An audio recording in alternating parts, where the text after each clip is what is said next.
Serving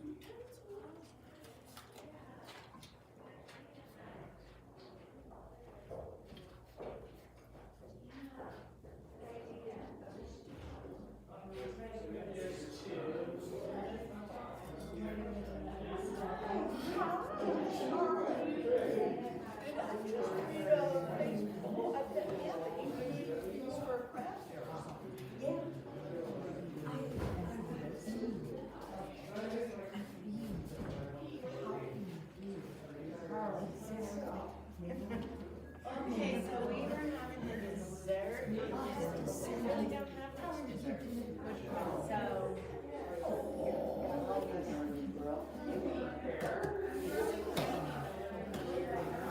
Yeah. Way to go about being you. Let me just get. Okay, so do we have 5 or 4 stuff like that? She made it sunrise.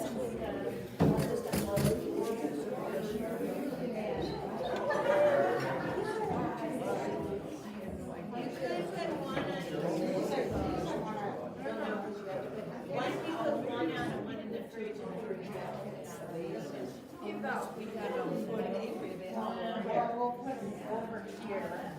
I've got some more trays too.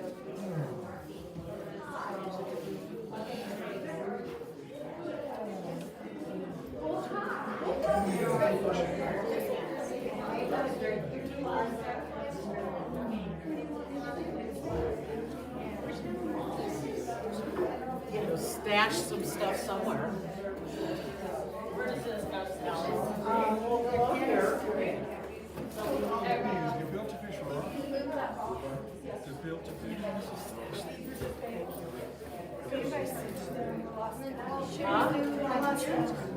Lost that one? I don't know which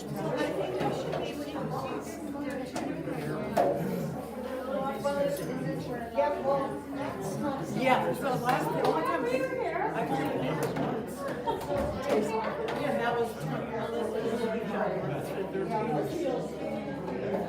he's 33. Right. Yeah. No. But because I believe that was it.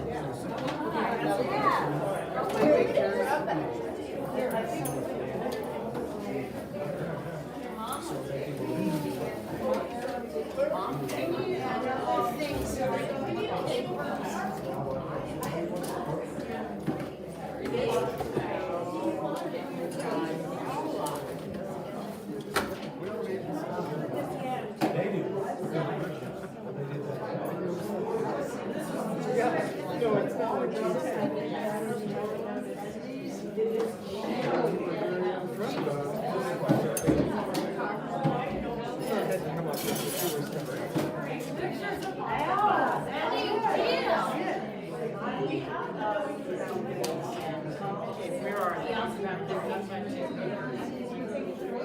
I think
Yeah, I did. Going to Mexico.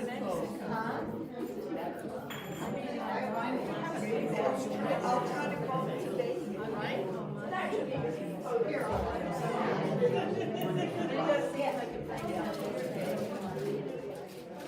Mexican insurance, they say that you need to get your card. Yeah. Yeah, because it was,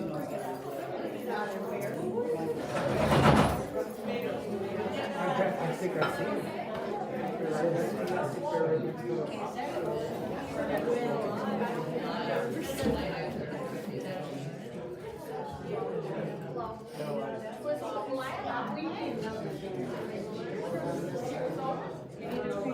oh, I want to see that place. Was it wonderful?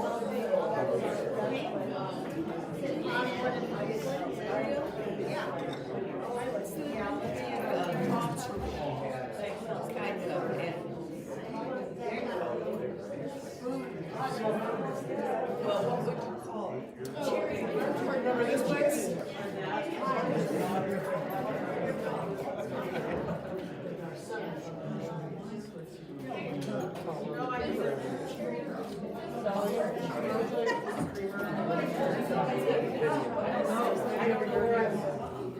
It's amazing.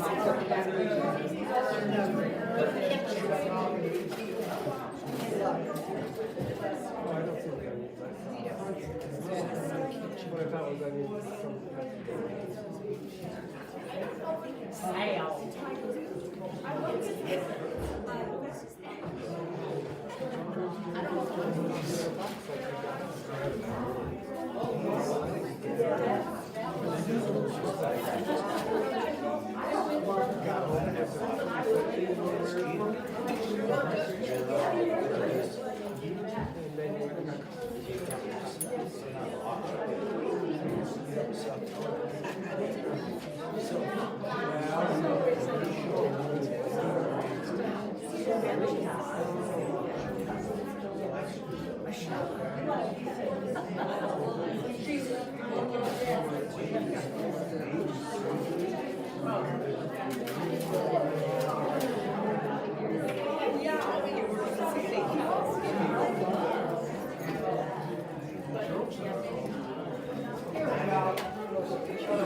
I'm Todd. Chris, I think we fit.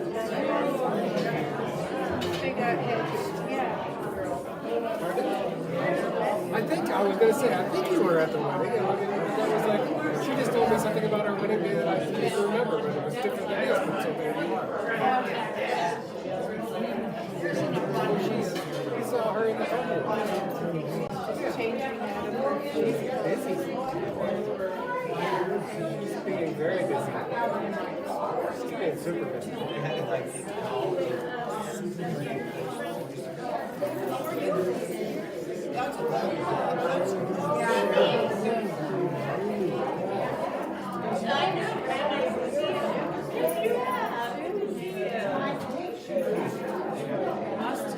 You guys like a glass of wine? Trying to quit? How about, okay, let's drink one too.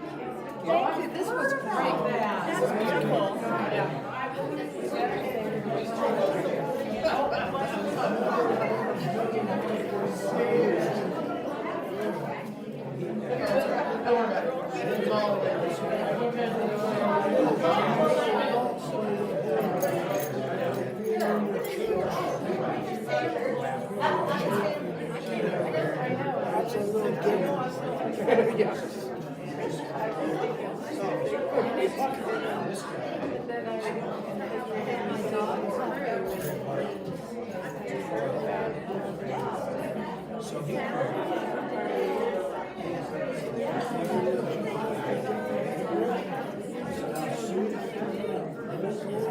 Church and then going to the cemetery. That's what I'm used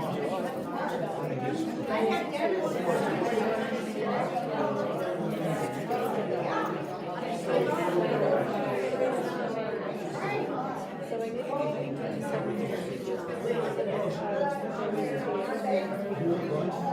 She didn't find it on their video feed. We watched Yeah, it. good. Nice. Yes.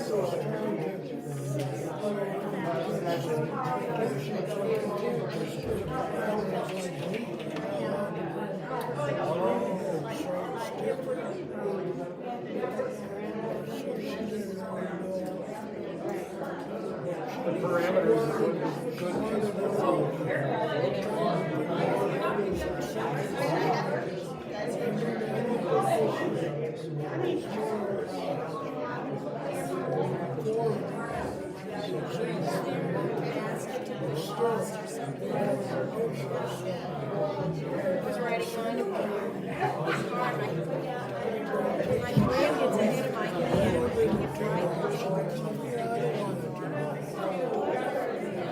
Yeah, that's what she said when they were getting ready. She said that there was some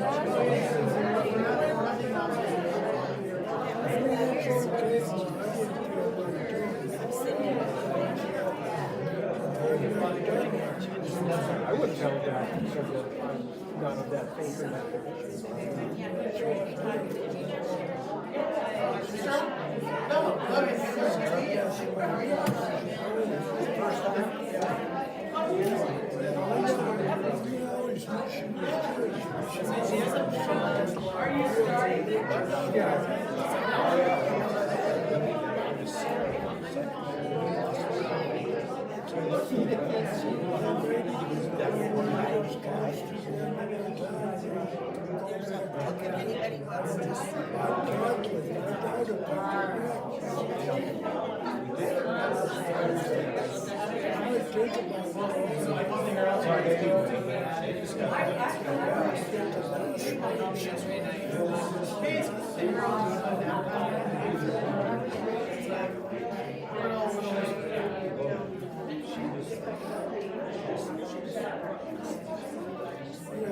We gotta write that down.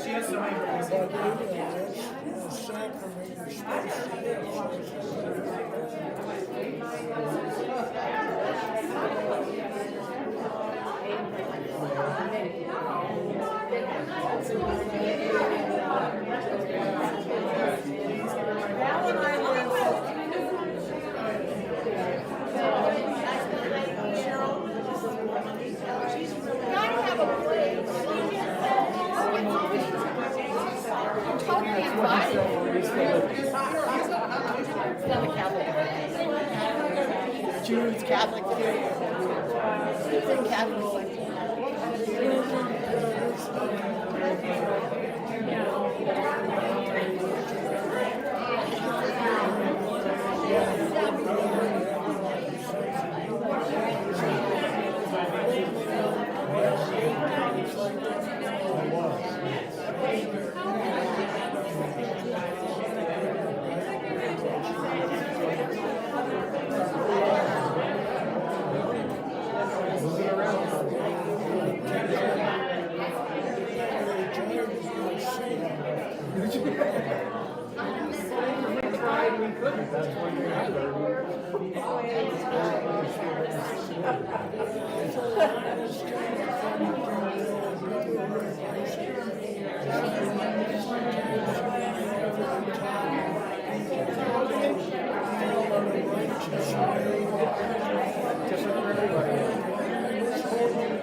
It's like, has anybody seen my husband?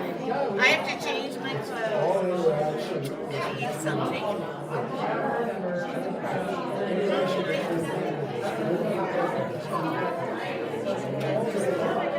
I know.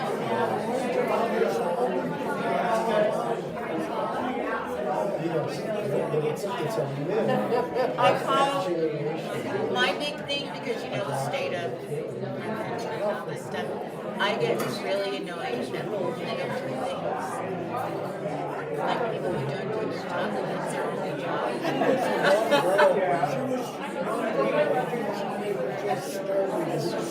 Well, I called the guy. Well, I mean, that is a dream too. Oh, I got it.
Well, they were toasted.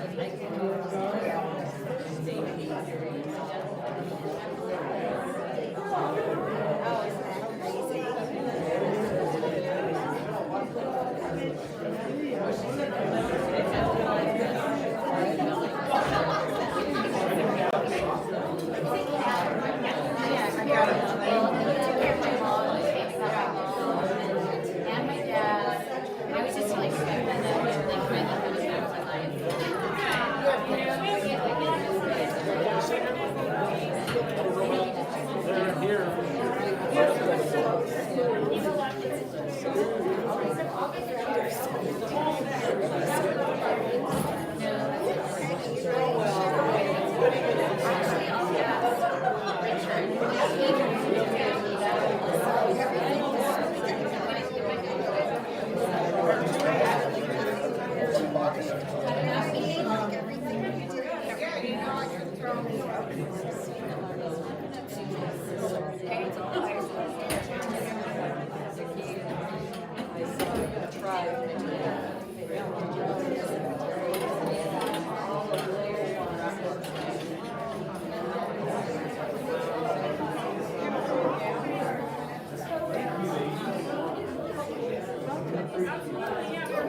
Yeah, the bagels were just like that.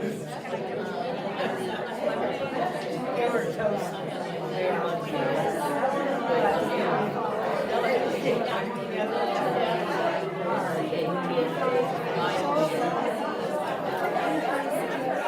I got everything.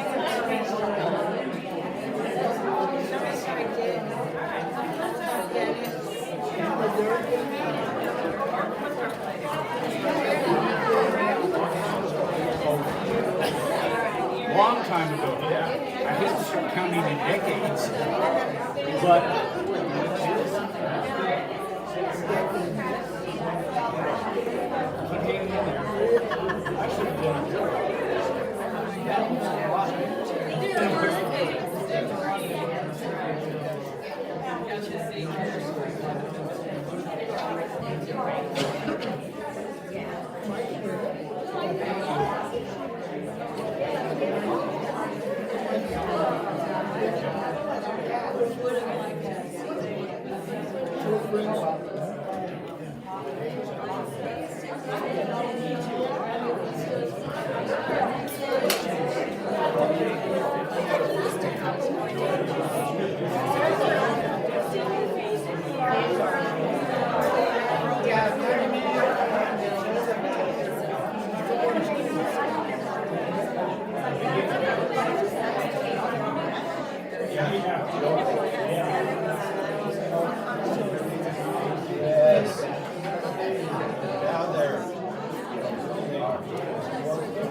I'm telling you, really, driving down there together and flying back. It's so easy. You guys can have a long ride together. You're gonna be doing all the things that Peggy's doing. And she flew over.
Thank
you.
Can I get your attention? Hello, everyone. Thank you. Hello. Woo! Thank you all so much for being here, celebrating my mother's life.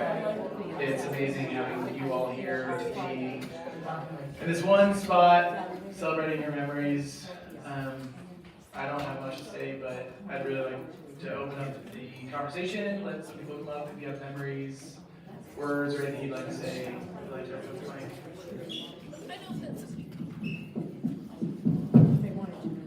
Anyway, come on up.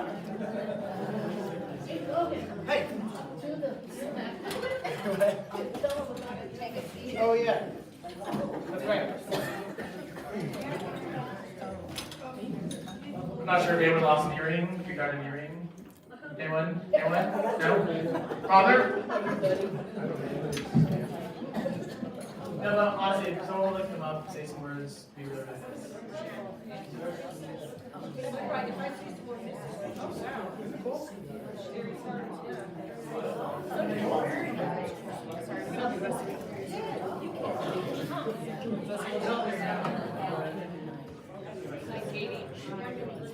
Need to remember everybody's name, but yeah, we just want to thank you for being there. I think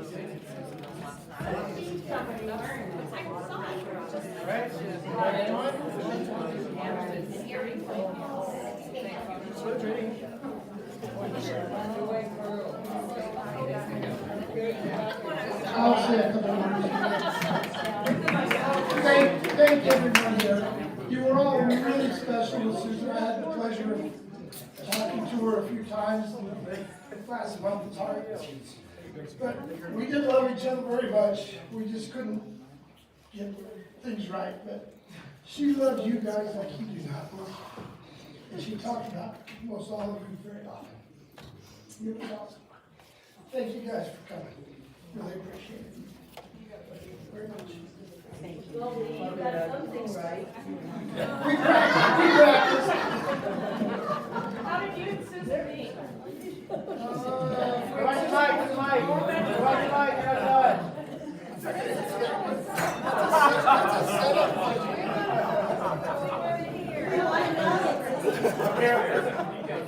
In 1901.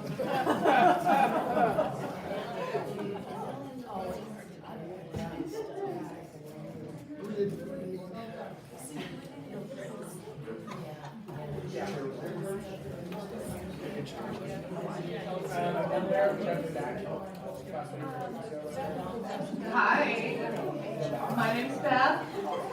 I've known Susan for as long as I can remember, since I was a little girl. She was a friend of my parents' group of friends. And my favorite things about Susan are her love for her dogs. And and her love of pottery. And my favorite little tiny wine cup is one that Susan made me. And it says, love more on one side and fear less on the other side. And I just love it. I've always loved it. Every time I drink out of that glass, I think of Susan. And she was a good person, and I loved her. I love you. Yay. And I don't think I've ever met you, Logan. Blessings.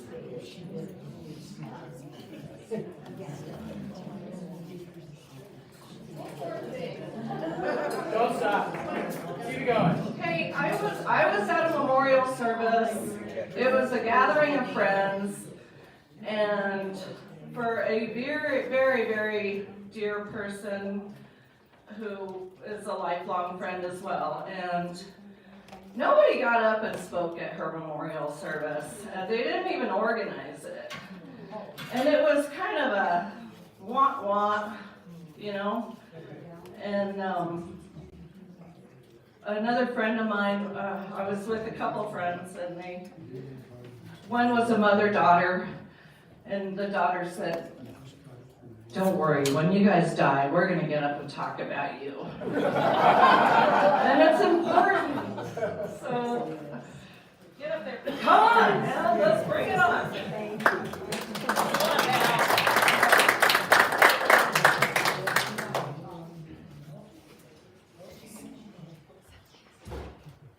I have salmon in my teeth. And I think everyone probably does, so I'm not worried about it so much. I've not known Susan as long as some of you here. I met her 5 years ago. A friend connected us because I came up with cancer. And she thought that Susan and I would be a good match. And we were, instantly. It was about a 2-hour conversation on the phone, and I felt like a superhero after we were on the phone together. And it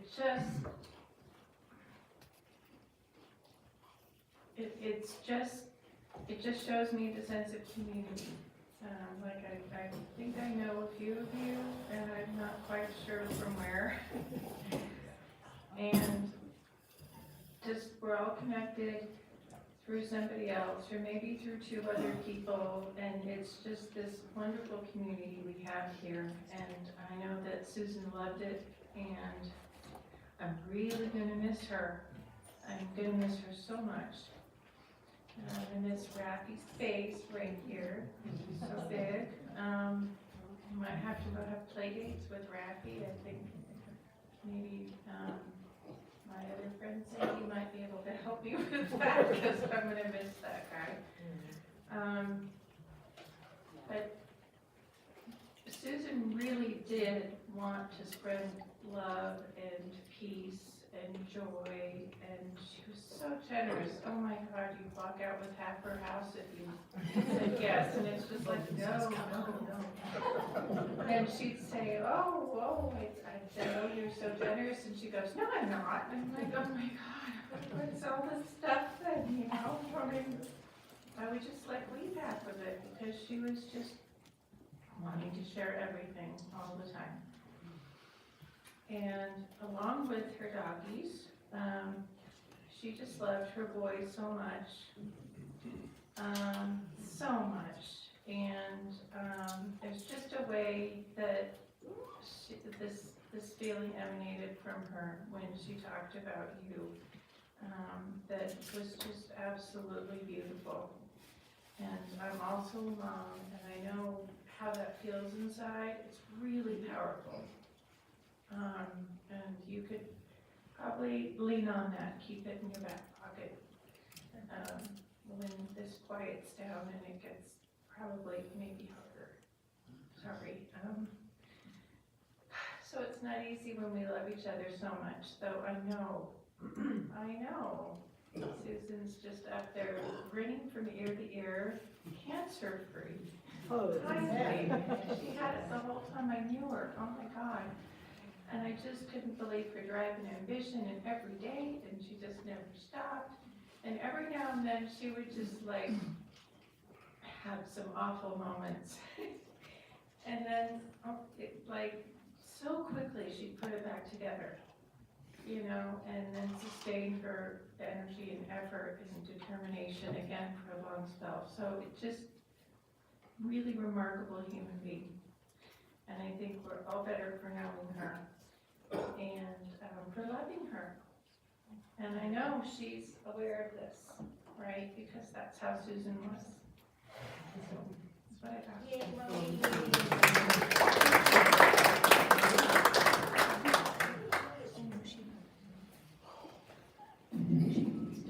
My name is Ginger, and Susan and I bonded over dogs. I grew up with poodles, though I have Samoyeds now, and there's a saying we dog people have, which is every time I lose a dog, they take a piece of my heart, but they leave a piece of their heart in mine. So that's how I'm going to think about Susan, along with her big smile. Every time I see her at the ski area, she's like, let's go skiing! So anybody who loved their dogs as much as that has a huge heart. So it's great to see everybody. I was saying to Cheryl, this is like the pressure relief valve after the service. So it's all lovely. Thank you.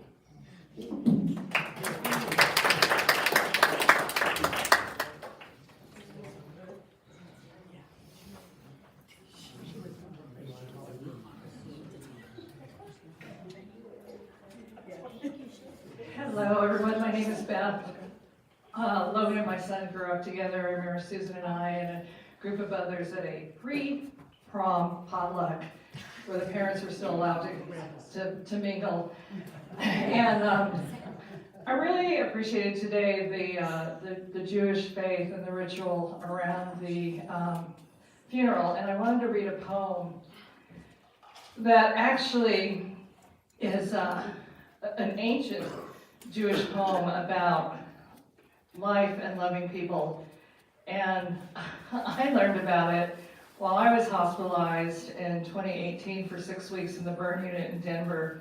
But I watched the mini-series on Netflix called Godless. I've had to rewatch it because I saw a lot of meds at the time. And Susan came and visited me. My daughter put something on Facebook, and it's amazing when you're in a medical crisis and you're in Denver, how many people cross paths with you that didn't come to Denver just to see silly old Beth. Susan was there for her things, and other friends of mine were coming in and out, or they're going to see the Carole King musical, and they're flying out. So I felt really, really lucky, and having Susan there was fantastic. But this was at the very end of the series, Godless. 'Tis a fearful thing to love what death can touch, a fearful thing to love, to hope, to dream, to be an oath to lose, a thing for fools this, and a holy thing to love. For your life has lived in me, your laugh once lifted me, your word was gift to me. God bless you, Susan.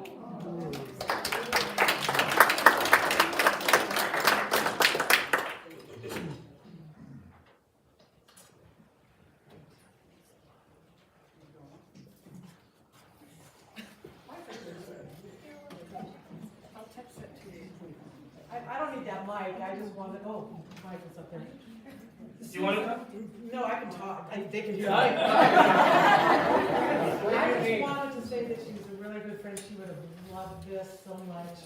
And one story, we were in New Orleans one year when they had, like, white magic. They featured a country at the jazz festival every year, and this year they featured white magic. And all of my girlfriends were going over and getting these potions. And Susan went over and got this love potion. And then somebody else got one for health, or somebody else got one for something different. And she would put it, if I hadn't been there, I would not have believed it. She put a little dab on, and we'd be on the grounds at the Jazz Fest, and somebody would come up to her and go, hi. So, and are you in town for a few days? Maybe we could get together. And wow, this is right after she put it on. And then a friend, an old college roommate, was there, and we had gone out to dinner, and she put a little bit more on. And he just kind of was They can't see you on the stream. Will you come up to the middle of the Oh, room? I don't want to be on screen. Yeah, come on. Come on. Do it for the folks at home. Come on. Say hi to Deb. Thanks, Al. So we were out to dinner and then she put a little on and her friend Rick, who was a college roommate, he just kept coming over to her, nuzzling in and going, well, there's something about you. So I think it was the pheromones or whatever it was that she put on in that love potion. And then we were leaving town. We were leaving our hotel and CNN was there. There was all these reporters and we were walking out to get in our limo and this guy came up to her and grabbed her hand and went, hi. I'd like to, he goes, please tell me you're not leaving town. And again, if I hadn't seen it, I wouldn't have believed it. But it happened, and then she had to go home and take a bath and turn 10 circles or do something weird what this priestess said. And finally she threw it away and I go, Susan, why would you throw that away? Why would you do that in a million years? I do want to say to you, Lee, talking to you meant everything in the world to her. I talked to her after that, and just being able to talk to you, Logan, who was like another son to me, who any country I went to, I would bring him back wood snakes, or because he was young, and his lovely fiance, Katie, nice to meet you. But she would have loved this. You guys, Penny, you being here is really, really important to her. Yeah. If she's around, and Michael. And so I want to thank you guys, everybody, for being here, really, I do.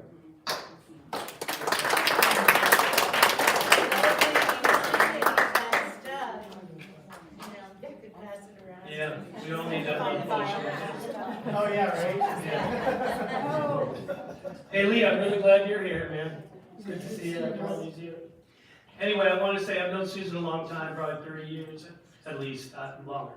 What I want to say is she's been one of my heroes with the way she handled her cancer, okay? I mean, she was dealing with ovarian cancer, which is, totally fucked up. And she was dealing with it for 9 years or however long. And what she showed me, because I'm also a cancer survivor, she showed me a strong desire to live. Because all the people that she was treating with had died way before her. So to me, she showed so much inner strength and so much, desire to live, which is what you need to have if you have a disease like that. You need to really want to live. So the last time I really hung out with her, she was in San Carlos. We went out in my sea kayak, pedal kayak, looking for dolphins, and there's a bay there. It's San Carlos. And we found, lots of dolphins that day. She was really excited about that. I mean, we get within 5 to 10 feet of all these dolphins, and she called me the dolphin whisperer. But anyway, that was my last real time I hung out with her, and she was really happy that day, and you could tell she was real excited about the dolphins and stuff. So I'll leave you with that. Thank you.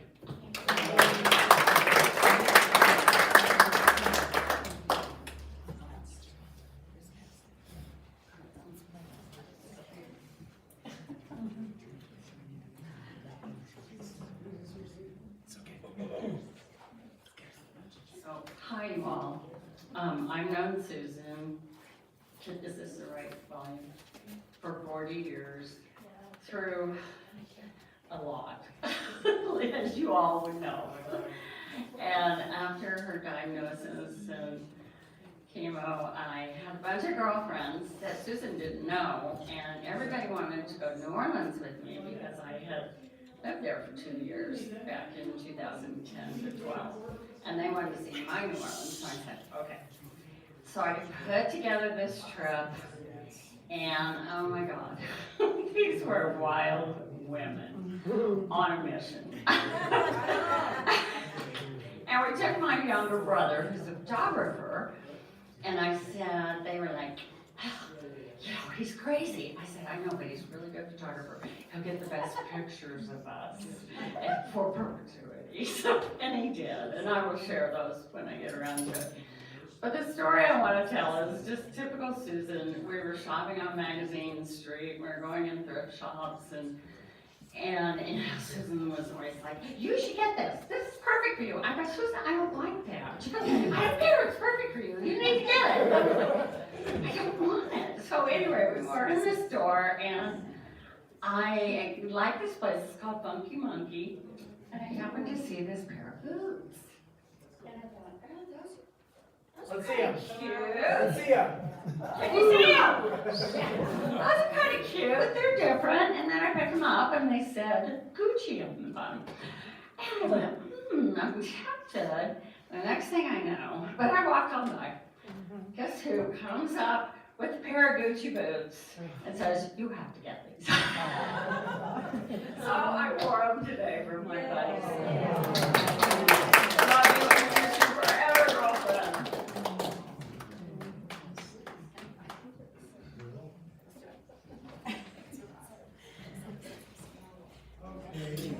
It was all Susan's fault. Aren't they cute, you know? Logan, who is this from? This is from her cousin Gail, who's in back east right now. She should be online watching right now. 1, 2, 3. Hi, Gail. Hi, Gail. Hi, Gail. So cousin Gail wrote a beautiful history about Susan and her special memories with her, and Logan has asked us to read it. I'm going to read it. Susan had the determination and drive that was critical to her survival when she received the dreaded diagnosis of ovarian cancer. Susan embraced life and lived it fully. She was eager to continue her adventures and to experience the milestones that Logan would achieve in his life. With her strong will, she fought valiantly, even surpassing medical and scientific expectations. Her bravery encouraged her and inspiration. Here's a glimpse of Susan's early life. She was the youngest of 6 female cousins who grew up in New Bedford, Massachusetts. Ironically, we were born in pairs. The eldest, Phyllis, and Susan's sister, Debbie, and then my sister, Diane, and cousin Cindy, and finally Susan and I, 10 months apart, joined everyone in 1952. Susan, Debbie, Diane, and I were like one family as we occupied one home, a large, stately, historic whaling captain's house, which our grandmother owned and where she resided. Our fathers operated the family's Jewish rye bread bakery. Oh my God, I love that. Which had significant impact on our lives. That influence shifted in 1966 when Susan and Debbie's dad, my Uncle Bill, died unexpectedly. The family knew the U.S. government soon was acquiring the bakery's land due to urban renewal on New Bedford's waterfront. Uncle Bill's demise plus the impending government acquisition led to the bakery's death. The first 14 years of Susan and my life were so intertwined that our mothers met with school officials to insist that we be kept apart in class. After all, we were constant playmates and attended Hebrew school, synagogue, Jewish community center events, swimming lessons, and scouts together. Summers were spent at the beach, day camp, and Girl Scout camp, where we cried on each other's shoulder the second year because of being homesick. Naturally, we had our bat mitzvah together in 1965. As we matured, we sometimes babysat as a team. One night, a doctor we worked for offered to pierce our ears the next day and also paid us for babysitting. We were ecstatic. Our life was not always idyllic, for we fought like siblings. During our physical fights, Grandma yelled at us to stop acting like wilde chayas, Yiddish for wild animals. Minutes later, we were deciding what to do next. Arguments could be trivial. Who helps Grandma to go upstairs to bed, a chore we alternated, what TV shows to watch, and who answered the phone. Separate public schools and Hebrew school friendships developed. Inevitably, we sometimes doubled up, going to the movies, walking to the park, playing games, or just hanging out. We attended many of the same birthday parties, but we celebrated our individual friends too.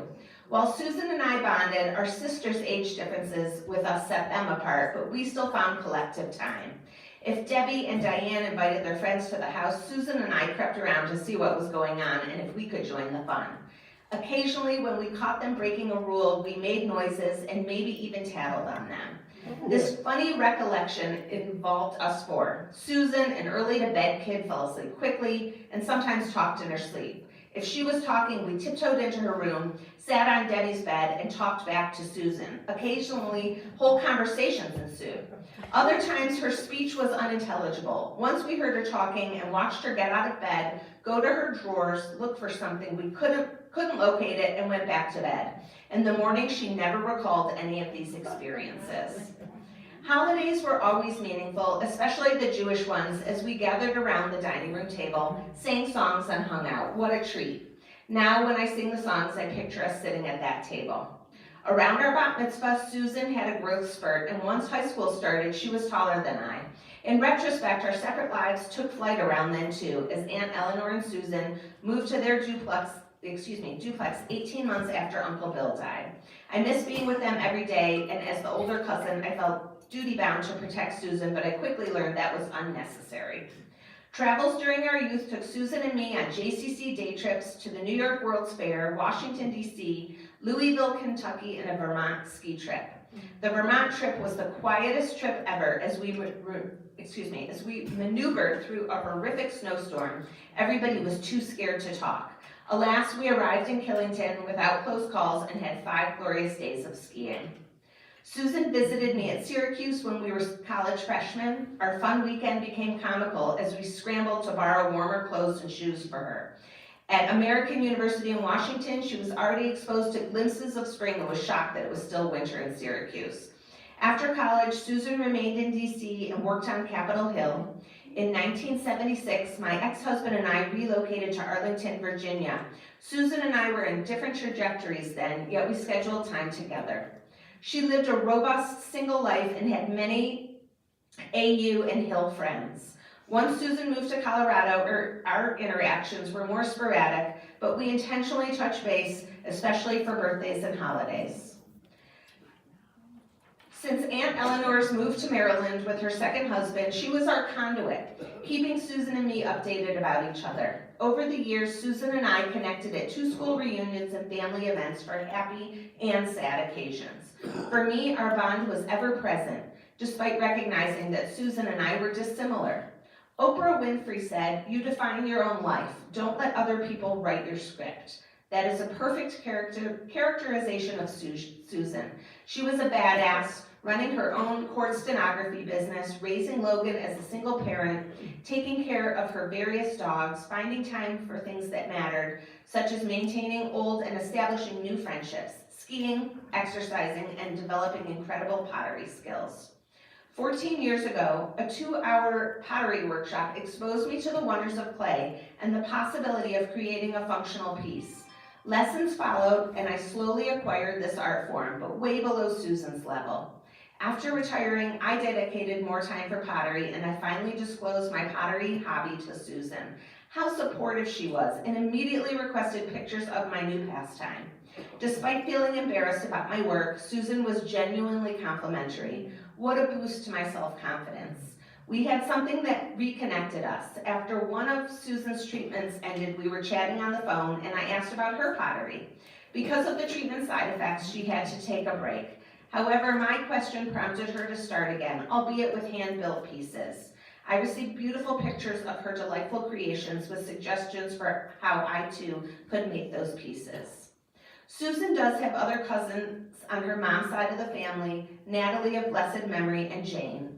They lived in Connecticut and were much older than she and I, but Susan still had strong relationships with them, especially Jane, who now lives on the West Coast. Other people's memories of and stories of Susan will be unlike what I've shared. Nevertheless, my intent was to familiarize you with young Susan. She was a special girl and very critical part of my early life. Despite our relationship gaps as adults, I will miss our calls and texts. I will always love her and treasure my memories of our times together for my remaining days. Beautifully written, thank you.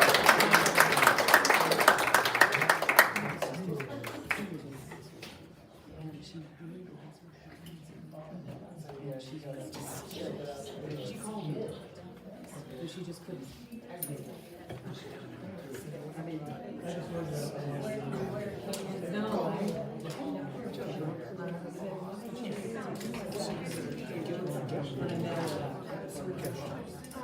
Hi, I'm Cheryl.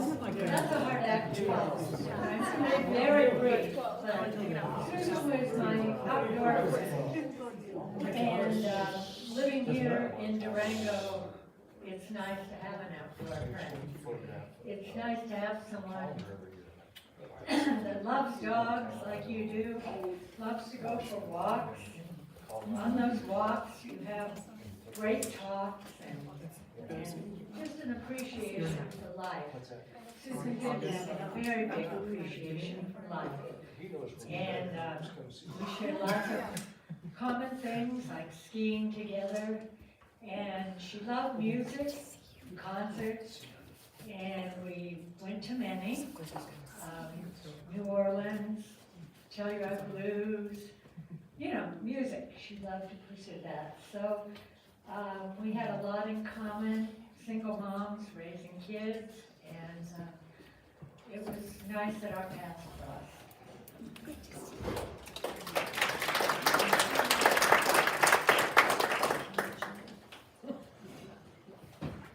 So my name is Judy Campbell Clancy, and I've known Susan since the 60s. No, 70s. We moved here. So anyway, I bet many of you don't know that she was in the movies. So I got involved with a situation up in Silverton where I was helping out with Robert Kennedy, Bobby Kennedy III did a movie called Fear and Loathing in Aspen. So I got called on the set to give some advice, very weird advice. But nevertheless, one day, Bobby III, who did the movie in Silverton 5 years ago, 6 years ago, said he needed an extra.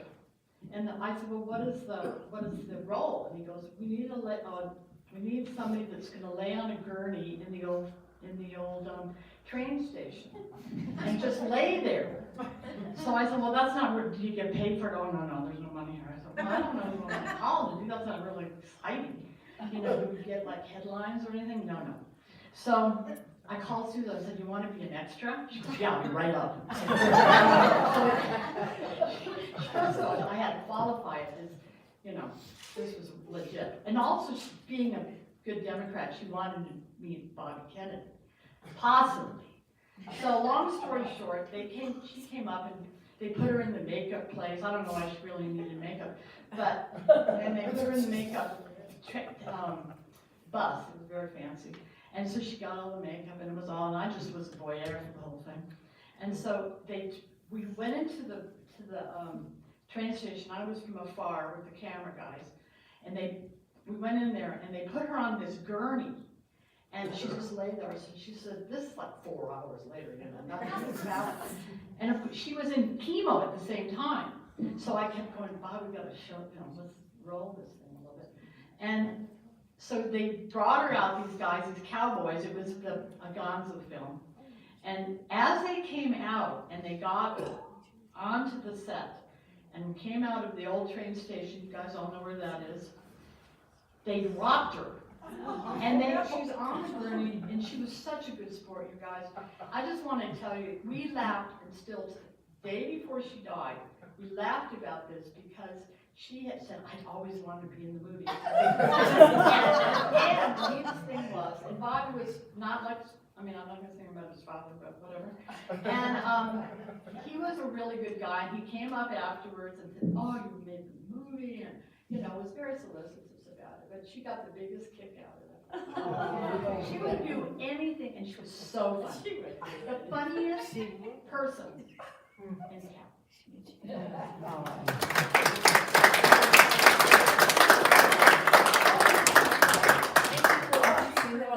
Oh, no, I haven't, not yet.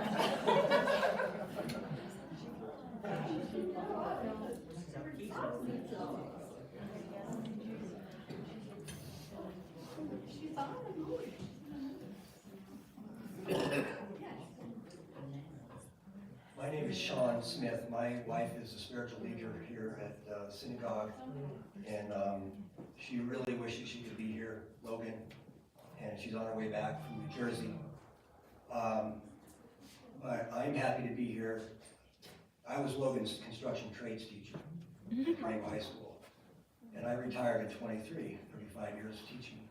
And my experience with Logan's mother. Every time I saw her, she had a big smile on her face, and she was always pleasant. And she always asked me how I was doing.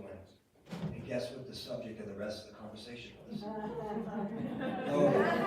That's how much she cared for you and talked about you. And as a teacher, you know, I run into my students all the time. I run into parents, and it's fulfilling to see these people all over. The kids are successful, they have their own business or whatever they're doing, doesn't matter. It's very nice and a pleasant experience to be a retired teacher and get to experience that. But your mom is so proud to talk about you, and I think that I needed to say that. So, thank you. Thank you.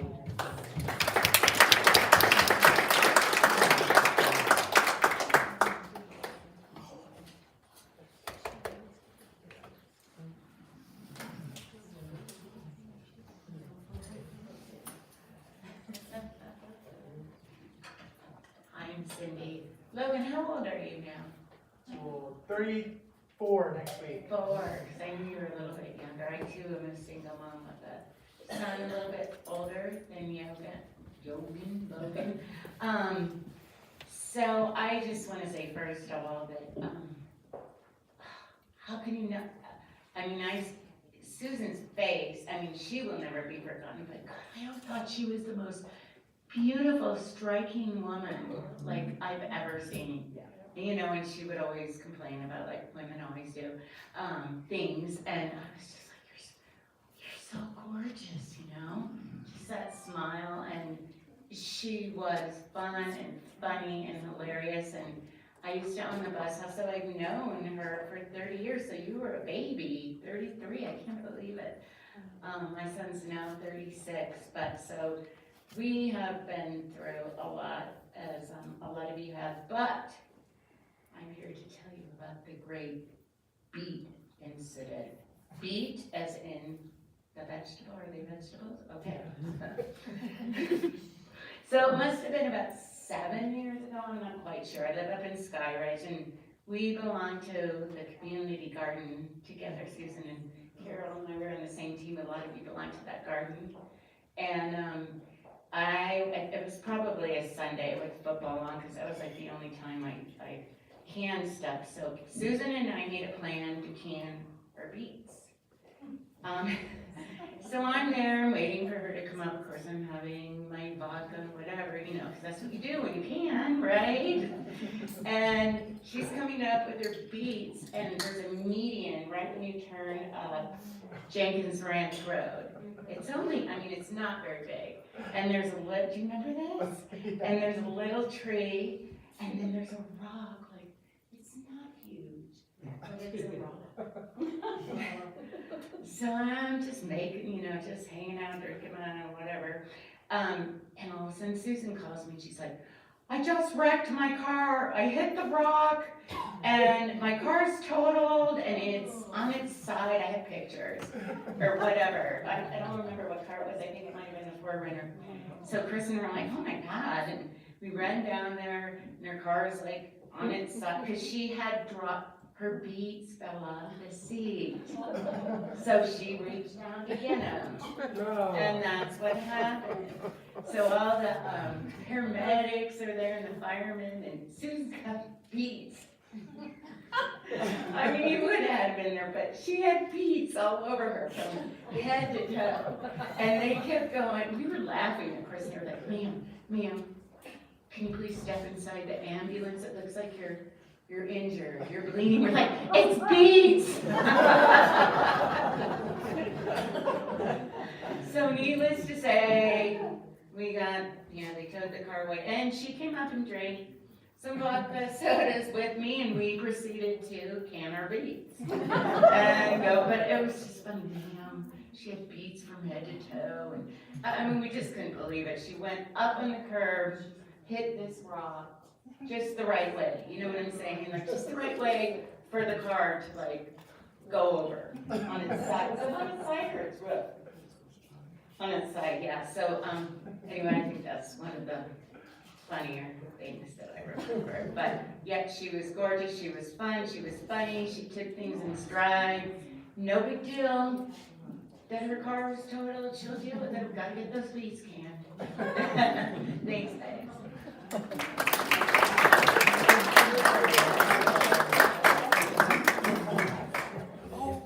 was really recent.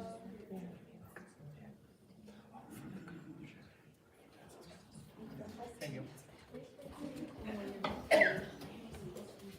I ordered these because nobody wants to see a grown man cry. I'd be remiss not to say something about Susan. I can see my wife rolling her eyeballs at me right now.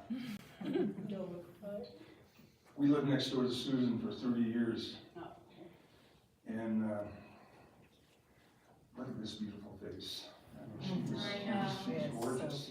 And yet, you pissed her off. There was a few times we had Edgemont Highlands behind us, and they cut down a few trees, and she called us up and said, "What the hell?" And we found out they weren't even on her property, but she didn't care. You know, and there was always something going on with it. If you turned on Susan, he was right in your face. And there was a guy that, not to mention any names, but he lived across the street from her. And he had a dog that barked all the time.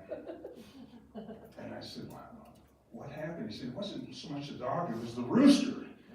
He'd wake us up at 7 in the morning. And I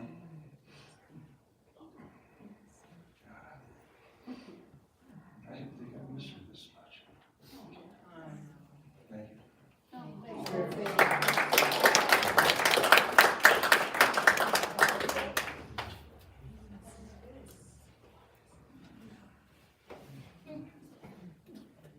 Hi, I'm Penny. I just want to say how much I love Susan and Logan. And I've known her for 40 years, since I first came to Durango. And we raised our boys together. My son Ethan, who's a year older than Logan. And we just had so many times and so many stories. And Cindy, that reminded me, I heard that bead story. But when Susan told a story, it was always embellished and wonderful and exciting. And I loved her stories so much. And I loved her so much. And we love you so much, Logan. And we're all here for you. So.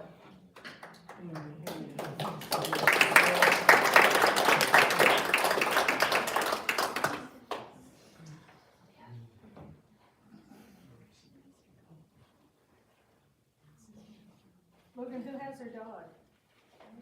We do. Oh, nice, yay. Are you taking it, Logan? So Katie and I are taking her poodle. Oh, no. He's my brother, so I feel. And since you guys are lot of here now, brothers you'll and have sisters. more time to like.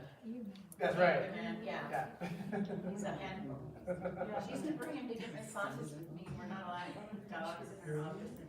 And, you know, what can you do? It's Robbie, it's Susan. I mean, it was just like, he was just An animal. settle down. But I must say, Susan took care of our dog, Jon Snow, before she got Robbie. And they had the biggest connection. He's now behind me as a hereditary disease. He's only 6, but he was my service dog. But she just loved him so much, and he loved her. And he did get to see her a couple of months ago. And he came in the house, and he was so excited. She was the best dog mama, I guess. Yeah. The best. I don't think anyone knows, but she was buried with all of her animals that were cremated. So she had 4 dogs and a cat. They're all buried with her.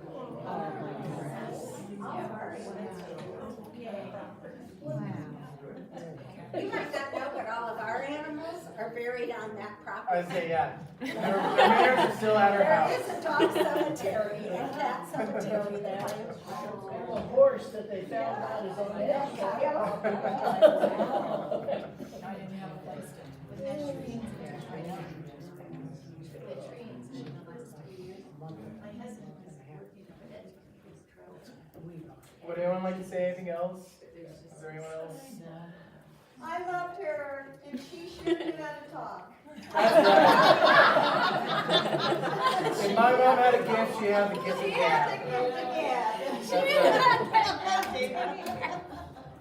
I'll say, I've been her neighbor for like 30 plus years, and so the week before, she would call and she would leave a message.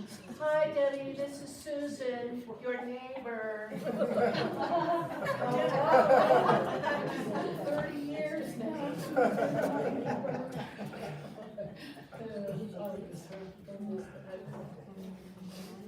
Hi, I'm Rebecca. I just wanted to say I wish I had known Susan as long as most of you.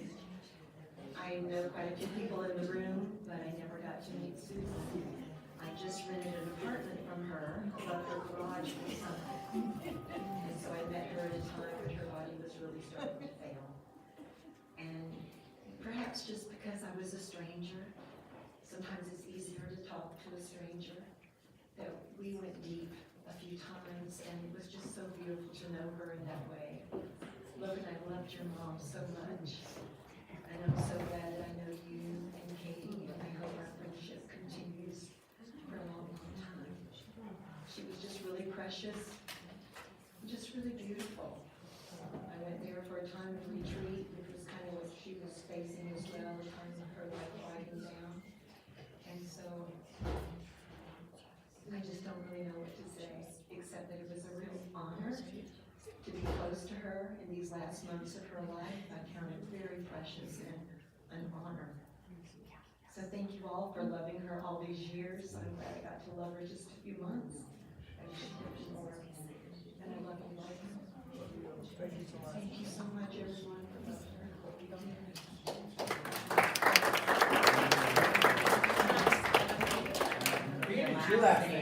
I know. Well, I don't know if it was a mistake, but at the time, I thought it was what I needed to do. I asked your mom in like November. Chris was walking Rocky. And I thought, when people talk to her about getting her stuff in order and all that stuff, and I just want to know, because I may be weird, I have songs on my playlist for, Grateful Dead and things like that. So I was visiting your mom, I go, Susan, this is really kind of morbid, and I don't know how to say it except for, is there anything specific you want for your memorial? Oh, I'm gonna be dead. No, what are you talking about? Do whatever you want. Why would you ask me that? I just said, I just felt like I needed to. And Chris gets something. She goes, Cindy's already planning my wake. So Susan, we all love you, and we were going to do something, and I kind of thought it may have been the wrong thing after I did it, but I was just, I don't know. I would kind of want, I don't know. So if, you're getting there, you may want to just, But I think she depended on us. We pulled it together, and it's beautiful. Thank you. We love you.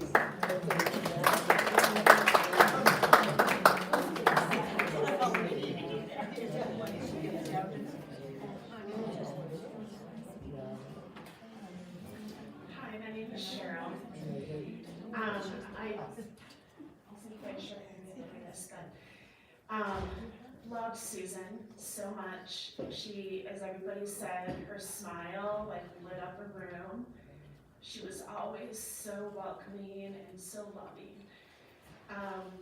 I met her through book club via Cindy and Carol and multiple other women here. And she hosted multiple times, and we just always had the best time. She knew how to throw a party. Book club kind of ended up being like that.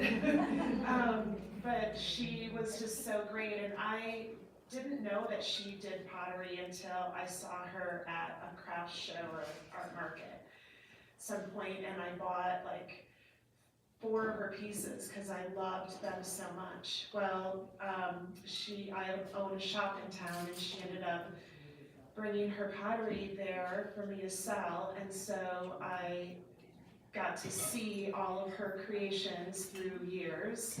And one thing that I always love about her work is she'd have, you know, the top was beautiful, but you don't always think about flipping it over, and her underside was always decorated too, and sometimes completely different from the front. But I do have people who have loved her work so much because she combined, like, my favorite, I kept telling her, like, her flamingos with, like, farm animals. And she'd have the favorite that would sell immediately. Anytime she brought it in, it was flamingo with a pig. We're always gone, or flamingos and a chicken, you know. It's so random. Who would think of that? She would. It was hilarious, and everybody loved how whimsical her work was. And anyway, Susan was, she's just a bright person, and always willing to help and offer anything to anybody. So,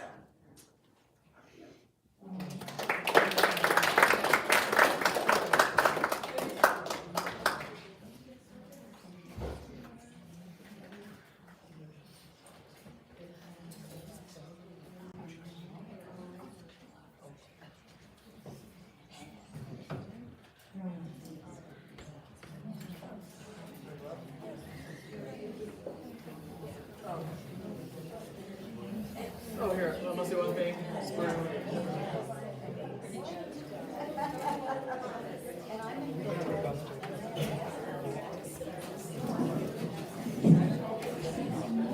So sorry, everyone. Also, just wanted to say, obviously, I didn't know Susan very well, but just want to thank all of you so much for all the help that you've given both Logan and I this last week, especially. Also beyond that, of course, and that you continue, just talking about her and Susan's memories, and that you allow, me to also learn more about her through you and your stories. And grief is the love that you can't show the person. So, of course, just, knowing that grief is ups and downs, and embracing it for what it is, and thanks for coming. Go Katie! I'm not sure if all of you met Katie. She's my beautiful fiance.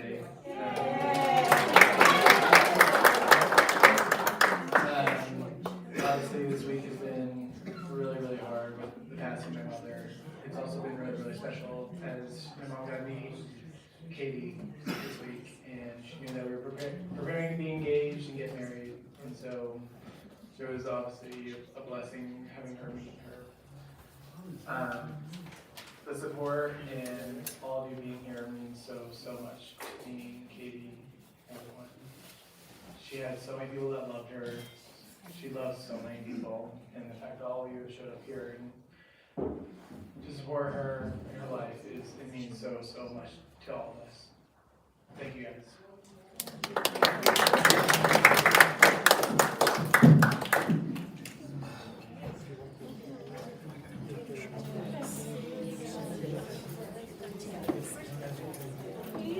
I need to show you my baby. This is so funny.